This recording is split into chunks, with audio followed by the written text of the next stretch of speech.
Hello everybody, this is Candice Fuego Show. Je vais passer un très bel épisode avec une personne qui n'est pas dans la province du Québec, qui n'est pas à Montréal, qui n'est pas au Canada au fait, mais bien dans notre pays, Haïti chéri.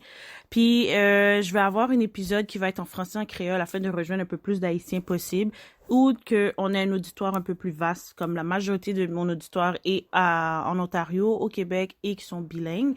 Mais là, on va voir un peu une entrevue qui va être en français et en créole. Donc, le sujet du jour est la réalité de couple lorsqu'on est haïtien vivant à l'extérieur d'Haïti et être en Haïti. Et la personne que je vais vous introduire s'appelle Stanley Corridon. Et il va pouvoir s'introduire lui-même, bien sûr. Puis ensuite, on va enchaîner avec le sujet du jour.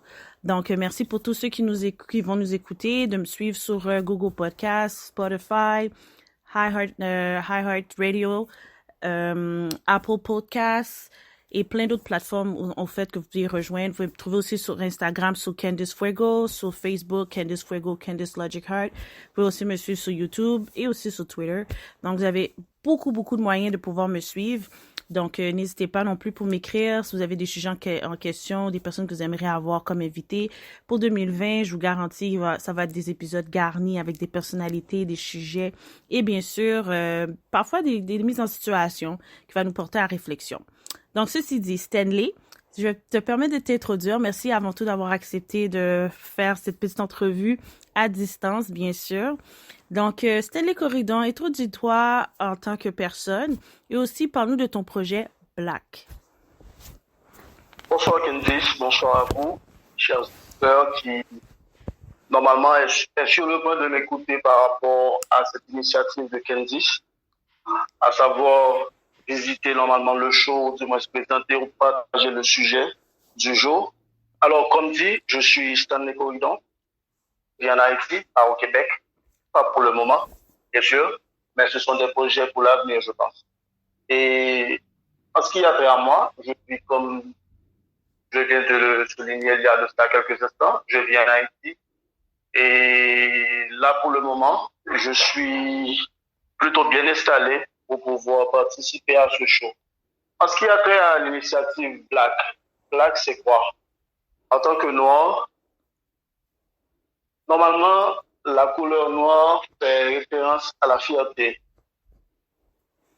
Et que normalement, Black, c'est la possibilité de pouvoir vendre l'image haïtienne, ou du moins l'image de tous les Noirs, dans quel que soit le pays du monde. Avec la possibilité d'avoir un t-shirt black, ou du moins de partager le logo black, c'est de montrer normalement notre fierté, notre courage, notre volonté de percer malgré les difficultés. C'est ainsi. Alors, Candice, comment sera la fête aujourd'hui? Comment sera l'ambiance? L'ambiance sera très naturelle. Un sujet qu'on parle toujours, c'est un sujet qu'on va toujours parler. Puis on va élaborer avec tes points de vue, ta réalité, ma réalité. On va peut-être être en accord et en désaccord, mais l'important, c'est de véhiculer nos réalités pour que les gens puissent comprendre et qu'on trouve une solution à la fin suggérée à notre auditoire qui réside en Haïti, à l'extérieur d'Haïti, pour comprendre la réalité d'être un Haïtien. Et qu'on le veuille ou pas, et puis on peut déjà commencer très simple. Est-ce que selon toi, tu penses que l'environnement joue beaucoup sur les décisions qu'un couple pourrait prendre? Bon, avant tout, être un couple, c'est quoi? C'est la possibilité d'avoir une personne très chère dans notre vie.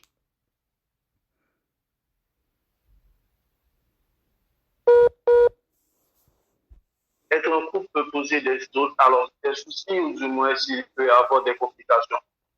Je pense que oui, parce que lorsqu'on est un couple, il y a la présence de la personne qui est un point essentiel. Parce que imaginez-vous que vous vivez dans une relation à distance avec une personne et que vous êtes en Haïti et que cette personne vit, par exemple, en Afrique, deux continents différents. Donc, ça demande beaucoup de compréhension et beaucoup de sincérité. Je ne dis pas fidélité. Pourquoi? Parce que je préfère être sincère que fidèle. Pourquoi? Parce que je suis un homme et que je ne suis pas parfait.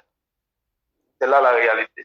Mais en ce qui a trait à l'environnement, l'environnement, normalement, peut poser pas mal de problèmes. Une fois que, normalement, on a l'envie ou du moins le désir qui coule dans les veines, on ne peut pas, normalement, lutter contre ces genres de caprices ou du moins ces genres de, je veux dire, ces genres de qualités. Parce que une fois qu'on désire quelque chose, on peut se tuer normalement, d'être sincère, mais par contre, on va céder. Donc, l'environnement, déjà, joue un point négatif par rapport à la distance, je peux dire, dans une relation. Mais ça dépend normalement de la personne. Ça dépend de la personne. OK. Donc, merci pour ta franchise, parce que c'est très, très rare qu'un homme admet qu'il n'est pas parfait et qu'il ne peut pas garantir de la fidélité. Puis, selon toi, en toute sincérité, déjà, tu as été sincère sans même que je te le demande, donc je m'attends que l'épisode va être rempli de vérité et de sincérité personnelle, objective ou autre. Mais à la fin de la journée, au moins, on sait que c'est la vérité. Donc, dis-moi, c'est quoi la définition officielle d'une relation sérieuse en 2019-2020? Relation sérieuse. Bon, ça dépend normalement de, je veux dire, de l'environnement, si on peut utiliser déjà ce mot. Par rapport avec la situation que confrontent beaucoup de jeunes à travers le monde, une relation sérieuse, je peux dire, en 2019, ça demande beaucoup de compréhension, beaucoup de conversation, ensuite de sincérité. Pourquoi? Pourquoi compréhension? Parce que normalement, on peut avoir une relation avec une personne, mais cette personne qui est dans notre vie n'est pas encore prête pour avoir une relation. Elle veut simplement faire une expérience. Ensuite, voilà que nous, on est prêt normalement. On veut avoir, je veux dire, une relation sérieuse de façon à ce que nous puissions donner essence, ou du moins essence à la vie par rapport à des points forts comme attention, affection et beaucoup d'autres choses. Mais cette personne-là n'est pas vraiment prête pour ces genres de choses. Deuxièmement, et j'ai précisé la conversation. Pourquoi la conversation? Parce que ce qui normalement dérange beaucoup de personnes, c'est qu'ils sont plutôt solo. Solo dans le sens qu'ils n'aiment pas trop partager les informations. Il y a vivre en cachette avec un monde pendant que plein de bagailles dans le le temps n'est partagé. Mais par contre, il y a toujours aimer rester en silence. Quitter un monde à pas agir. Mais non, relation, n'est pas content. Parce que dans nos relations, essentiellement, ce qui s'allie, c'est une a dit l'autre qui s'accorde pour que une capable d'aider l'autre. Parce que les que mon secret, m'pas ka connaître, les comme ça là, c'est une difficulté dans la relation en personne pas connaître. Si elle m'a prêté un bonjour, relation m'crasée. Donc c'est que pas de conversation, pas de compréhension. Donc en est pas chita. Ensuite, troisième bagarre là, c'est qui s'accueille c'est sincérité.